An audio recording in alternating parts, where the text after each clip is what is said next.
Chilling tales for dark nights.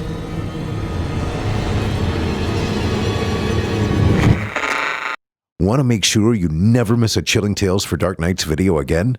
Be sure to subscribe and hit that bell to turn on notifications. The following interactive performance is a third-round entry in Chilling Tales for Dark Nights' 4th annual Evil Idol voice acting competition. And you, listener, get to help decide who advances to the 4th and final round. Voting is simple. Following the performance, simply click the thumbs up icon on this video if you'd like this contestant to move forward, or the thumbs down if you'd like to see them be eliminated. Voting on this entry will conclude 1 week after the date of its posting. Thank you, and good luck to all of our contestants. The anniversary of Lane's death wasn't for another 3 days. But when Cochise came on the radio as I approached that curve, I took it as a sign. Lane's favorite song. I pressed the gas and shifted gears as Chris Cornell began to wail. The needle on the odometer crept up. 40, 45, 50. The yellow posted warning sign screamed at me. But still I accelerated. The night Lane died, the cops estimated that his friend Jimmy had tried taking the curve doing 65. Fucking Jimmy. The weird little stoner kid from down the street. I hated him. Hated his faux hippie parents, who changed the flowers around the roadside crosses with the seasons. Like Jimmy and Lane, and those other kids give a damn if it was Christmas or Easter anymore. But the Hendricks did it anyway. Now the crosses were decorated with bright orange leaves for fall. I saw them appear just as I entered the curve doing 67 miles per hour. The rear of my beat-up Civic began to slip, but I gripped the wheel and held on to it, taking the outside. I kept my gaze focused ahead of the slide, knowing better than to fix on stationary objects. Too late to hit the brakes. Instead, I eased off the gas and turned into the spin at the apex of the turn. My car gave a shimmy and a weird bobble. For one heart-stopping moment, I thought this would be the one that got me. But the Civic held on, even on tires that desperately needed replacing. When I accelerated at the end of the turn and whipped onto the straightaway again, I released the breath that I was holding and pulled to the side of the road. I walked back to the place where the 4 white crosses waited and stared at the name on the first one. Then, I ripped the leaves from it. Jimi Hendrix. They hadn't even spelled his name right. They hadn't taught him how to spell his name, and they hadn't taught him how to take a curve. I walked behind the crosses and lay on the ground beside a scarred oak tree, in the same spot that had once soaked up my brother's blood. I stared up at the September sky and said, "You left me all alone." The night of the accident, my mother had called to say she'd be working late. Although I was only 14 months older than Lane, my mother had always left me in charge. As soon as I told Lane, he'd start pestering me to go to the movies with Jimmy. I usually let him do what he wanted because Lane could talk the birds from the skies. But my mother's new boyfriend made me uncomfortable. He stood too close, stared too long. I'd cast a nervous glance at the living room. "Hey," Lane said, "go to Sherry's till 9. I swear I'll be home by then. I won't leave you alone with him." I had nodded, and he grinned. I hadn't smiled back. He'd made me look at him. "I promise Dad, and I promise you, I'll always protect you. I swear on my soul. I'll never leave you, and I'll always have your back. So 9 o'clock, okay?" But that was a promise he hadn't been able to keep. When I'd rounded that curve 9:15 that night, the EMTs were frantically working to save Lane and one of the other boys. I'd thought maybe they'd known Lane would make it to the hospital, because they let me have a few precious seconds by his side. His green eyes had been dazed, unfocused. I'd clutched his bloody hand and screamed his name. He made a gurgling sound and turned his face toward me. "Hold on. Hold on. Don't you leave me. You promised you'd never leave me. He'd squeezed my hand, and then they'd pulled me away. He died before they reached the hospital. If Lane had been driving, would he have made the curve? I thought the handling on the Hendrix Accord and my Civic probably wouldn't have been that much different. And Lane had even more experience than I had on a dirt bike track. Unlike me, he hadn't quit when our father died. But that was just one more what if, towering in a pile of what ifs that loomed high in the sky and meant nothing at all. I pulled into my childhood driveway a few minutes later inside. Visits with my mother, never pleasant, grew excruciating around the anniversary of Lane's death. It hurt to see what this place had become, what my mother had become. Flower beds so meticulously tended when my father was alive were strangled out by weeds, framing a sagging, peeling white house with missing shingles. A rusted swing set still lingered beside the house, unused for over a decade, and the outside of this place wasn't half as desperate as the inside. I put the car in park, stepped out and adjusted the short skirt that was part of my work uniform, before kicking a beer can and scowling at the tall grass. I barged in without knocking and followed the sound of the blaring television to the living room, where my mother's boyfriend, predictably, occupied my father's old recliner. I kicked a pizza box and flinched when a cockroach skittered away from my gleaming black heels. "Where's Mom?" I asked, and Darius turned his bloodshot eyes on me. He leered, his eyes traveling slowly up my body then down again. "Is that any way to greet me?" "Oh, my bad." "Hey, Darius, you fucking pervert. Where's my mother?" He laughed and stood, lurching on his feet. For a moment, I felt the same panic I had at 15, but my fingers fumbled in my pocket and closed around the knife I kept there. I forced myself to remain calm. I wasn't a helpless teenager anymore. "She's at the cemetery," Darius said, then licked his lips. "We've got time to have a nice little visit. Come say hi to Daddy." "Stay away from me. You got all this time. Why don't you go mow the fucking yard? Seems like the least you could do since my mother pays all your bills." His eyes hardened. "Don't talk to me like that, you little whore." Moving faster than I anticipated he could, he lunged at me. My head cracked against the drywall and he seized my chin, forcing me to look up at him. His breath smelled like beer and garlic. I gagged. "I hear you put out for everybody that comes through the bar where you work. I'm getting jealous." He pressed his filthy, stinking body against mine and tried to push up my skirt, but the knife was already in my hand. His eyes widened when he heard the click of the switchblade. I was sure Darius had been in enough barroom brawls to know what that sound meant. I pressed it against his crotch. "That's not big enough to kill me. And if you ever cut me, you better fucking kill me." "It's big enough to get rid of some unsightly bulges. I keep her sharp." He released my chin and held up his hands. I let him back away. "Tell your mother, if she ain't back by dark, I'm locking her out." "This isn't your house." He shot me a baleful look, then slumped back into the recliner. I gulped a breath of fresh air when I stepped outside. I'd left this place as soon as I'd graduated high school, and if not for the obligation I felt for my mother, I would have never come back at all. The cemetery was visible from the driveway, just over the hillside, but I chose to drive. I could guess what shape my mother was in. I found Mama sprawled on the ground between my father's and Lane's graves, a half-empty bottle of Jack in her hands. Once, Bella had been beautiful, as her name suggested, but those days were long gone. Her face was ravaged by alcohol, drugs, and grief. She looked up with bleary red eyes. "It's time to go, Mama," I said and reached for her arm. She jerked away. "I'm not ready to go yet." "It's getting dark, and I need to get to work." "Go then." "I need to make sure you're home, and that you've had your medicine. You want it, right?" Of course she did. Mama liked her medicine almost as much as her alcohol. After a near overdose last month, I had taken her pills and dispensed them to her on a weekly basis.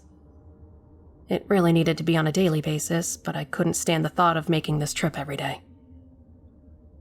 I suspected Mama went through a week's supply in a couple days, but was also pretty sure it would take more than that to kill her.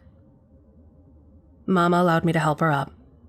She kissed her fingertips and placed them first on my father's tombstone, then on Lane's. "It was your fault." I wrapped my arms around my mother's waist, taking on most of the small woman's weight. I'd heard comments like that so many times they barely stung anymore. I figured Lane was better off wherever he was. Because surely, this was hell. I was almost jealous of him. I didn't put much stock into the afterlife, and the thought of just nothingness sounded pretty damn good to me. We didn't talk on the way back to my mother's house. No use telling her about Darius. Mama hadn't cared when I told her about him 7 years ago. She wouldn't care now. Another wound that barely stung anymore. I helped her to the front door, gave her the little box labeled with the days of the week, and left. All this crap had taken longer than I anticipated, and I was nearly 10 minutes late when I pulled up to Charlie's bar. Half the sign had shorted out, so it simply read Char Bar, which was an apt name for anything that came out of that kitchen. That's what the locals called it. Charlie hated it, so I called it that too. I straightened my skirt, flipped and tousled my hair, then undid an extra couple buttons on my shirt. I was a damn good waitress, but I wasn't naive enough to think that's why I got the best tips.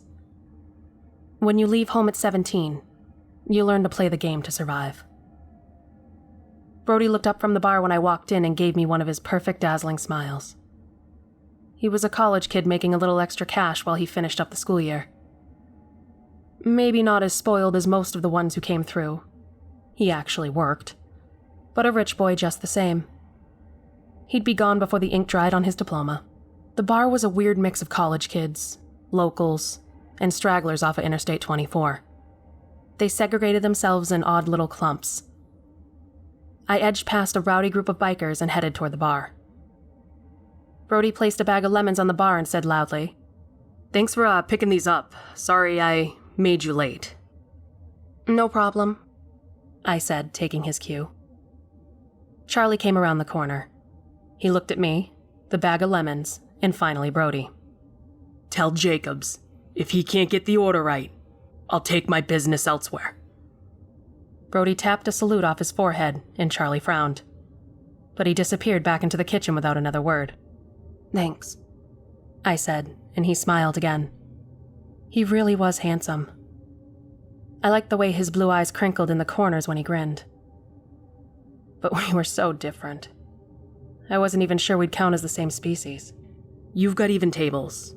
I already did their drinks, 2 and 8 have ordered, 6 was still looking at the menu." He was always helping me. Every shift he stayed late to help me roll silverware and refill the ketchup bottles, though that was not part of his duties. I'd never admit it, but sometimes the most fun I'd had all days was when we were cleaning up. He'd put some stupid song on the jukebox and sing to me. Sometimes we'd dance, even though he probably just wanted what every other guy who talked to me wanted. At least he was nice about it. Unlike the biker at table 3, who was yelling to get my attention. "Hey, Blondie, get that sweet ass over here and take my order, I'm thirsty." Christy, the other waitress on shift that night, stood helplessly by, trying to take his order. But the biker would have none of it. I motioned her forward. "Take my 6. I'll handle it." Looking relieved, Christy scurried away. I pasted on a smile and sauntered over to the table. I spoke to the one making all the noise. A muscular, dark-haired man with a snake tattoo that started at his neck and ended with rattles down his middle finger. "What can I get you?"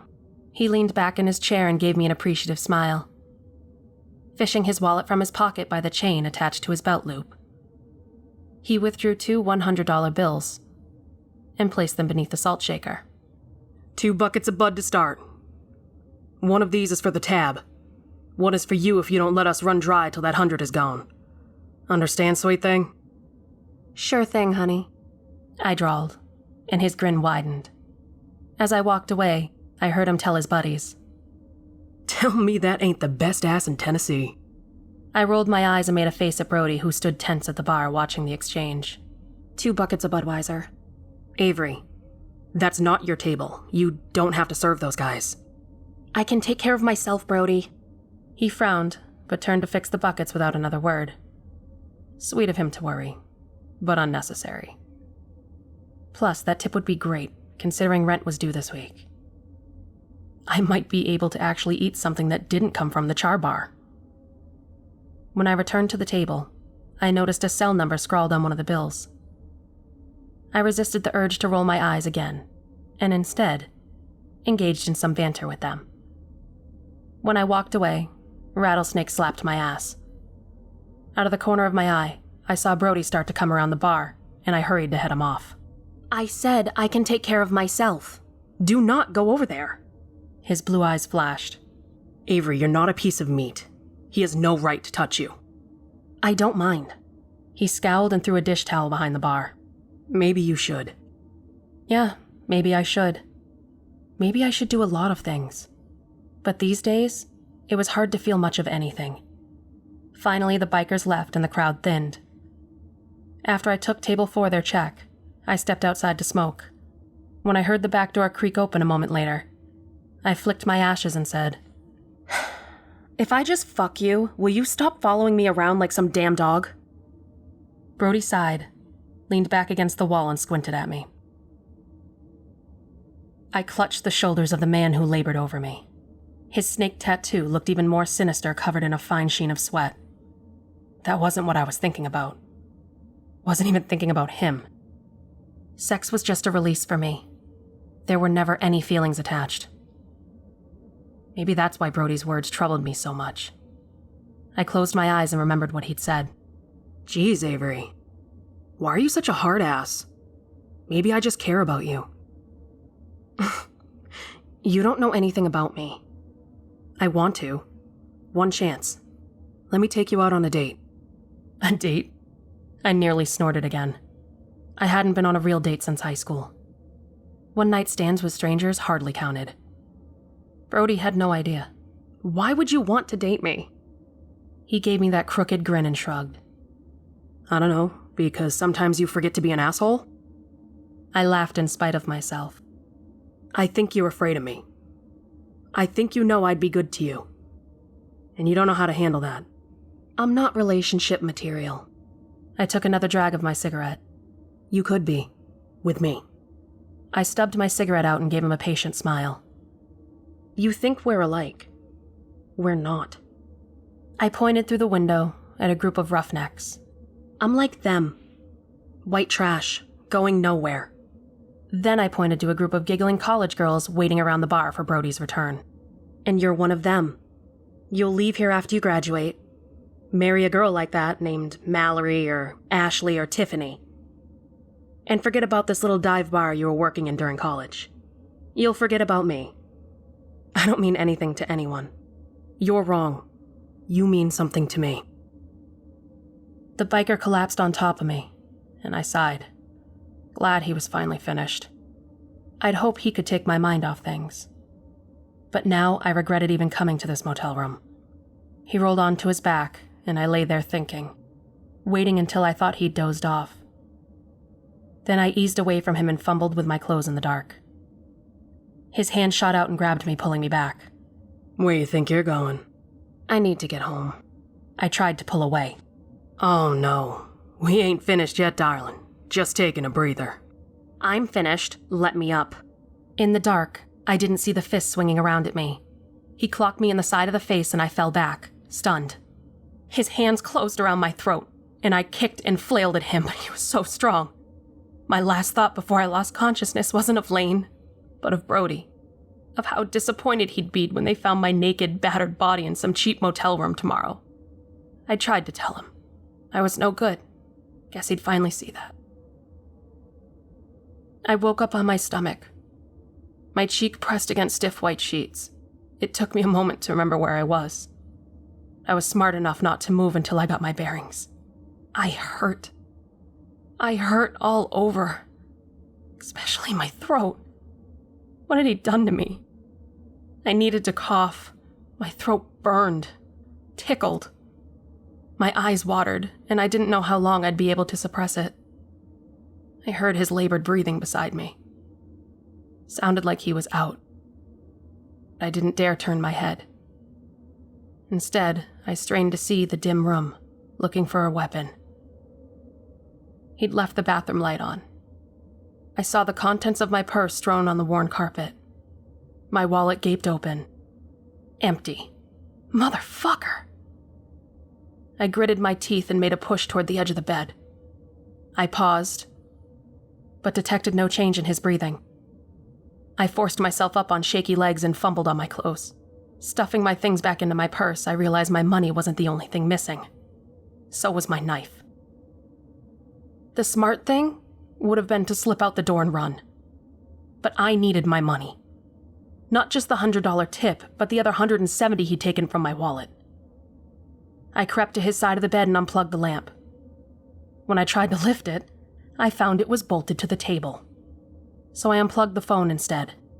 Then I searched until I found his wallet. I thought about just taking part of the money, but I thought, fuck it, and took it all. My money, plus $200 or so. He began to stir. I gripped the phone and crashed it down on his head. He cursed and I hit him again.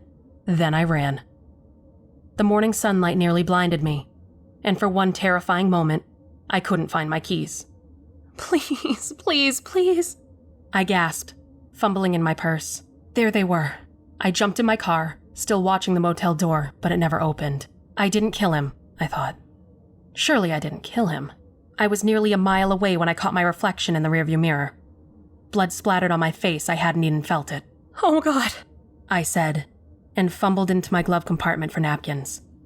20 minutes later, I stood in front of my bathroom mirror, trying to figure out what to do. Ugly red bruises stood out against the pale skin of my throat. Even the whites of my eyes were red. Maybe I should go to the police. It was self-defense, right? I decided to drive back to the motel. To my relief, his bike was gone when I got there. For 2 days, I never left my apartment. The next night, however, I had to work. I almost called in. This was the anniversary of Lane's death. I might not make it until tomorrow anyway. But with my luck, I'd probably survive. Again. I tried to cover up the bruises with makeup, but that somehow made them look worse. I washed it off, then tied a scarf around my neck. It looked dumb, but I couldn't think of anything else. At least my red eyes had cleared up. Brody gave me a long look when I walked into the bar. Change of shift was busy, and I managed to avoid him until my first smoke break. He followed me outside. That biker guy's been looking for you. Oh? I said, and he frowned at the rasp in my voice. I told him you'd quit. When he came back the next night, I told him you'd still quit. Charlie backed me up. He looked pretty rough. Not as rough as you, though. Before I knew it, he pushed me against the wall and reached for the scarf. What are you doing? I asked, trying to force his hands away. I haven't seen anyone wear an ascot since Fred on Scooby-Doo. The scarf came free in his hands. Jesus, Avery! I felt absurdly near tears at the horror in his eyes. When I didn't speak, he said, That guy said you took his money. What are you into, Avery? Is it drugs? He looked away. Prostitution? A tear slid down my cheek. Is that what you think of me? I shook my head and pushed past him. He tried to grab my arm, but I jerked away, and I walked through the back door, through the restaurant, and out the front. I heard Brody call my name, but I never slowed down. Maybe fate would be kind tonight. I wanted to die. More than anything. I kept picturing the look on Brody's face. He was the only one who'd believed in me. The closest thing I had to a friend. Now he thought I was some sort of crack whore. By the time I hit the curve, I was doing 70. When the rear end came around, I started to spin. I closed my eyes and pictured Lane's face. Suddenly, his voice filled my head, shouting instructions, as clear as if he were in the seat beside me. When I opened my eyes again, my car was sitting neatly on the side of the road, just past the white crosses. I opened my door and nearly fell onto the shoulder. I half stumbled, half crawled over to the memorial and collapsed in front of Lane's cross, sobbing. Avery! Avery, are you okay? I rolled onto my back and tried to scramble away. Brody fell to his knees beside me and reached for me. Hey, it's me. I slapped his hands. What are you doing here? Why are you following me? What just happened? He looked at the crosses. His gaze lingered on Lane's. What is this place? My brother died here. I never talked about my personal life. Ever. But once I started talking, I couldn't stop. I told Brody everything. About Lane, about Darius, my mother, even about Rattlesnake Guy. When I finally stopped, I was afraid to look at him. Now he would know. I was trash. Just like I tried to tell him. He wrapped his arms around me. I froze for a moment, then sagged against him. His arms tightened around me. What happened to Lane was not your fault. Why would you think that? I was the oldest. I was in charge. We were supposed to stay home. You were kids, Avery. This wasn't anyone's fault. What I just saw, with the curve, you do that every year? I didn't answer. He kissed the top of my head. You're the strongest person I've ever known. I gave a strangled laugh. I'm weak. When I went into that curve tonight, I wanted to die.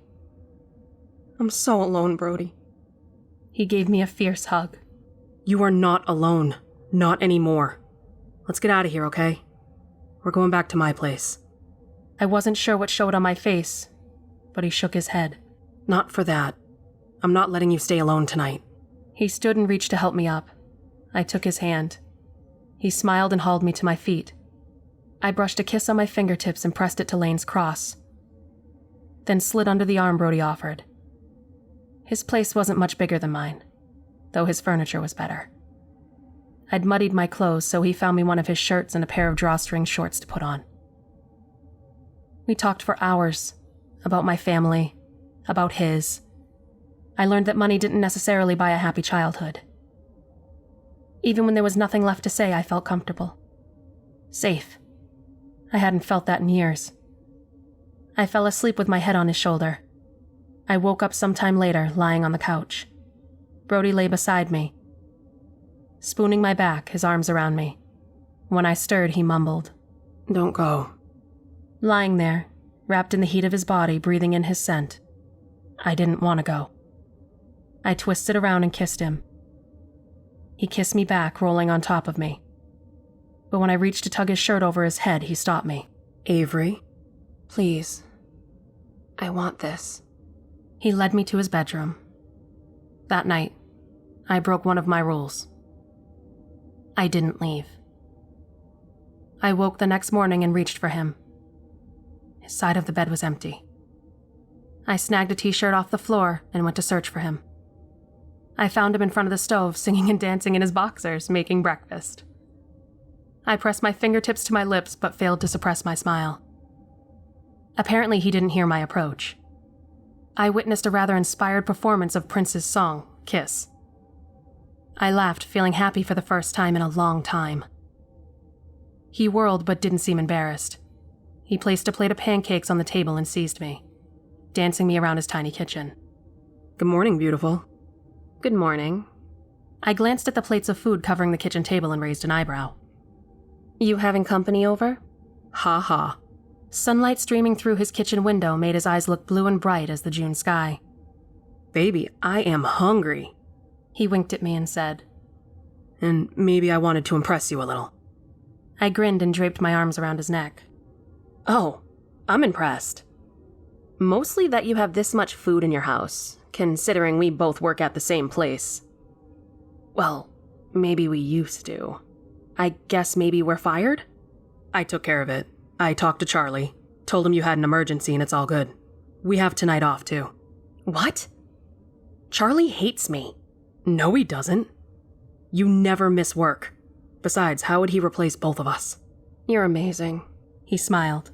"So, since we have tonight off, how about that date?" "Date?" "You know, dinner, dancing. Something besides burned corn dogs and dancing around the jukebox at Char Bar." "But that's my favorite." "I know. I may have set the bar too high. But I'll do my best to impress you." "You already impressed me." And he did. Brody was a nice guy. A good man. When I found out I was pregnant 6 weeks later, he didn't say, Are you gonna keep it? Or is it mine? Brody, I don't know if it's yours. I won't put this on you if it's not yours. I don't care if it is. It will be. We will never know any differently. And the baby won't either. I love you, Avery. We can be the parents we always needed. Marry me. He said, marry me. But I couldn't. Not without knowing. I talked to my doctor, and he scheduled an amniocentesis when I was far enough along. The day we met the doctor to discuss the results, I was a wreck. I'd given up cigarettes the day I learned I was pregnant, and my nerves were shot. I'd been unable to sleep that night, and while staring into Brody's face in the moonlight, I'd made a decision. If the baby was his, I'd marry him, and I'd do my damnedest to be a good wife and mother. If it wasn't, I'd leave in the middle of the night and never look back. I was not going to tie him to another man's child. Brody tried to make small talk while we waited, but I couldn't hold up my end. Both me and my baby had so much to lose. I wanted Brody to be the father so badly. Not for his money, or even his support. One day, this child would want to know about their father. I did not want to have to tell them that I didn't even know his name. Congratulations, Dad. The doctor looked at Brody and held out his hand. Brody's grin lit up that office. He pumped the doctor's hand and then turned to hug me. So I agreed to marry him. On our wedding day, Brody punched his best friend in the face for telling him he couldn't turn a whore into a housewife. Maybe he was right. I didn't know. All I knew was that I would do my best not to let him down. Not to let either of them down. I didn't know if I was capable of love, but that day I looked into Brody's shining eyes over that surgical mask when he held our son for the first time. I knew I loved them both. I couldn't say it, however, but I hoped he knew. He stood by my side when I cut ties with my mother. My son was my priority now. I could no longer try to help someone who wasn't interested in helping herself. I also would never have my child around Darius. Lucas was a difficult baby. Brody and I learned how to live on little sleep. A colicky infant stage progressed into night terrors by age 3. That was the age he began to talk a lot more. And also when I started to suspect there was something terribly wrong with my son. One night, as he played with one of his toy cars, he looked at Brody and said, "His name is Dale." Brody glanced at the black car with the number 3 on the door and looked at Lucas in surprise. "Yeah, that's Dale Earnhardt's car. How'd you know that?" Lucas shrugged and said, "My other dad told me." Brody stared at me. "Other dad?" I shrugged, but I saw the tension in his face. "Who's your other dad, Lucas?" Lucas wouldn't answer. "Can I see you in the kitchen?" "You can't turn a whore into a housewife, right?" I said when we were out of Lucas's earshot. He reached for me and I jerked away. "I've never cheated on you. I've never even considered it. I care about you. I know you do. I'm sorry. It just caught me off guard, I guess." He pulled me to him and this time I didn't fight it. "I love you, Avery. And I know you love me too. I only wish you could say it." I did too. There was this feeling that, if I did, something horrible would happen. One night, while Brody lay across my lap, I traced the words on his back with my fingertips. I thought he was sleeping, but he kissed my thigh and said, "I love you too." My mother called me a week before the 10th anniversary of Lane's death, begging to see Lucas. She told me she'd been clean 2 years, and that she'd kicked Darius out the same day I'd told her goodbye. I told her I'd think about it and disconnected the call. That night, I pulled down an old photo album from the closet. I'd stolen it from my mother's house before I moved out. Lucas climbed into my lap and Brody looked over my shoulder while flipping through it. Lucas pointed at a picture of 10-year-old Lane and said, "That's me." "No, honey. That's your Uncle Lane. He's in heaven now." Lucas ignored me, poring over the pictures with an intensity rarely seen in the rambunctious toddler. He pointed at another picture. "That's my old dad." "That's my dad." He looked at me with his bright blue eyes and said, "I know, Mummy." That week, Brody called me from a restaurant parking lot. I heard Lucas in the background having a meltdown. They'd been fishing and stopped to get lunch. "Hey, honey. Do you want us to bring you something?" "I'm good. Why is he crying?" "You'll never believe it. He's crying because the waitress took away his corn cob. His what? A corn cob. He started screaming that he wanted to make him a pizza pie or something. Like his old dad did. Lucas screamed in the background. Peace pie! Peace pie! Do you have any idea what he's talking about, babe? No, none. But something was there. Some memory tugged at the back of my mind. Okay, well, we'll be home in about an hour. I love you. He hung up instead of waiting on the reply he knew wasn't coming. I stared at my phone, then impulsively called my mother. Mom, I have a weird question about Lane. Okay. Did Dad ever make something for him out of corn cobs? Yeah, he made these pipes out of dried out corn cobs and sticks. Lane thought he was big stuff, clamping it between his teeth and walking around like Popeye. I don't remember that. Well, you were a girl. Your father didn't believe in little girls even pretending to smoke. Did he call them something? He called them peace pipes. He'd grab his cigarettes, hand Lane his pipe and say, "Come on, son, let's go smoke our peace pipes." Why do you ask? This was not something I wanted to run by my mother. An old memory, I guess. They made small talk. My mother told me about the latest sobriety coin she earned and said, "Avery, I'm sorry for everything. I'm sorry I didn't believe you about Darius. Mom, I have to go. I'll call you later." Some things I wasn't ready to forgive or even talk about. Rummaging through the freezer, I took an ear of corn from a freezer bag and boiled it. Then I shaved the corn from it with a knife and placed the cob on the back porch to dry. I made a pipe and sat it on the entertainment center. Lucas didn't notice it until that afternoon. After supper. He yelled, Peace pie! Peace pie! Until Brody followed his gaze and got it down. He shot me a questioning look and then handed it to Lucas. Lucas stuck the end of it in his mouth and beamed at us. That night, after I put him to bed, Brody and I discussed it. What are you saying? I know it's odd, but you don't really think. I don't know, but he says such strange things sometimes. Even Brody had no explanation for what happened later that week. We were talking, laughing, on the way to the zoo. I was driving. In the back seat, Lucas said, Mama! Brody was in the middle of a story he was telling, so I glanced in the rearview mirror at Lucas but didn't reply. Mama! Damn it, Timmy! I said stop! I slammed on the brakes and was nearly rear-ended by the car behind us. It swerved around us. Brody and I just looked at each other, then Lucas. The blare of a horn jerked my attention back to the front.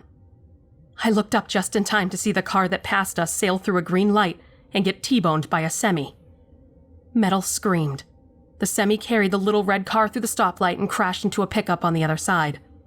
Call 911. Brody shouted and bailed out of the car. Shaking, I did as instructed. When I disconnected the call, I twisted to look at Lucas and said, What did you call me? He looked out the window. Lucas, answer me. Why did you call me Timmy? That's your name. Nearly an hour passed before we could leave the scene. Brody climbed back into the car shaken. I asked him about the people in the car and he shook his head. Lucas lay slumped in his car seat asleep. What just happened, Avery? Do you realize if you hadn't stopped, if Lucas hadn't screamed, that would have been us. That light was green. I burst into tears, and he grabbed me. I buried my face against his neck and sobbed. I waited until we were home, until Lucas was watching cartoons in another room, to pour myself a drink and sit at the kitchen table with Brody. Did you hear what he called me? Brody gave a puzzled laugh. Timmy? Jimmy? To be honest, I was more concerned about the other word he said. I asked him why he called me Timmy, and he said that was my name. Brody, no one's called me that since my dad died. He reached for my glass and took a long swallow. Your dad called you Timmy? Tears stung my eyes. I was that kid, you know. The kid who was always getting into trouble, always getting hurt, or stuck or something. Lane would always run for help. My dad would look at my mom, sigh, and say, Look, honey, here comes Lassie. Guess Timmy's fallen in the well again. How would Lucas know that? Brody looked at me for a long moment, then at his look-alike son playing in the living room. He shook his head. I don't know. Maybe he said something else. Maybe we misunderstood. He said Timmy. I know he said Timmy. But even if he didn't, why was he screaming at me to stop? He couldn't have seen that truck. Did you ask him? I did, but he wouldn't answer me. Brody called our son into the kitchen. Lucas, why did you call your mom that name in the car? The boy dropped his head. It's her name. Who said that was her real name? My old dad. I felt Brody's eyes on me, but I was watching Lucas. Why did you yell at me to stop? Lucas looked at his shoes. 'Cause I'm supposed to protect you. I closed my eyes. In my head, I heard Lane say, I'll always protect you. I began to cry. Mommy, don't. Lucas pleaded, tugging at my sleeve. I found I was afraid to look at him. Why don't you go play, bud? I opened my eyes and stared at my husband. He looked as scared and confused as I felt. After that day, Lucas didn't speak of his old dad, and after a couple of months, I almost forgot. He was just Lucas again. A handsome little boy with eyes as blue as June sky and a cowlick in the crown of his head, like his father. That fall, I decided I wanted to visit my mother and put flowers on Lane's grave. Brody wanted to go with me, but I told him this was something I needed to do alone, at least the first time. Lucas was asleep when we passed the curve going in. Yellow leaves decorated the white crosses. This time I didn't mind. When I pulled up at my childhood home, I was surprised to see the yard neatly kept and the flower beds exploding with color. My mother sat in a chair on the front porch. She walked out to greet us and stood by the car while I roused my sleeping son. Oh my mother said, placing a trembling hand to his cheek. Avery, he's beautiful. Lucas blinked at the older woman, his small face creased in a frown. You look different. Different from what? My mother asked with a laugh. Did you show him pictures? I looked at Lucas and thought of Lane, of how different he'd think our mother looked. The past 11 years had not been kind. Come in. I made lunch. Mommy, no, the bad man. My blood ran cold, but I patted my son's back. The bad man is gone. The rest of the visit passed uneventfully, though Lucas was unusually quiet and clung to my side, at least until we walked to the cemetery. He ran ahead of us chasing a butterfly, but he stopped and ran his fingers over the etching of one tombstone. I realized it belonged to Jimi Hendrix. He paused and gave it a thoughtful look, and then ran ahead. He stopped at Lane's grave.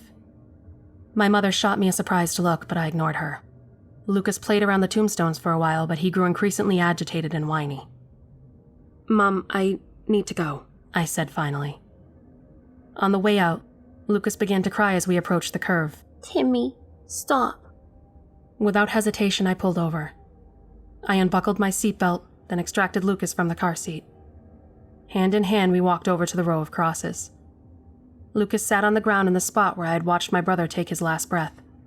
My son looked up at me tearfully. I'm sorry, Mommy. I fell asleep and I couldn't find you when I woke up. I got lost. It's okay, I whispered, feeling the tears slip down my cheeks. It's not. I promised to protect you. I folded the small boy in my arms. You did more than that. You saved me. You forgive me? Of course, I said, squeezing him tight. You saved me, and he wasn't the only one. Brody worked late last night. Lucas had been in bed for hours when I saw his headlights turn into the drive. I ran out to meet him. Is everything okay? I love you. He stared at me for a long moment, then gave me one of those dazzling smiles. Say it again. I did. Then I kissed him.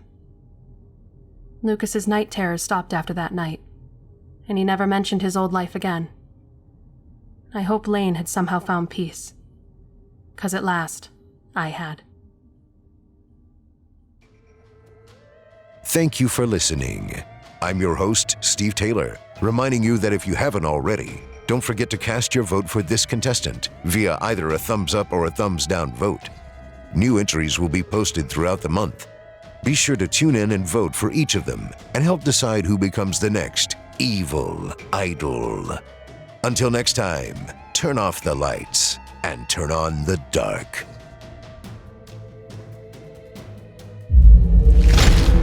Chilling tales for dark nights.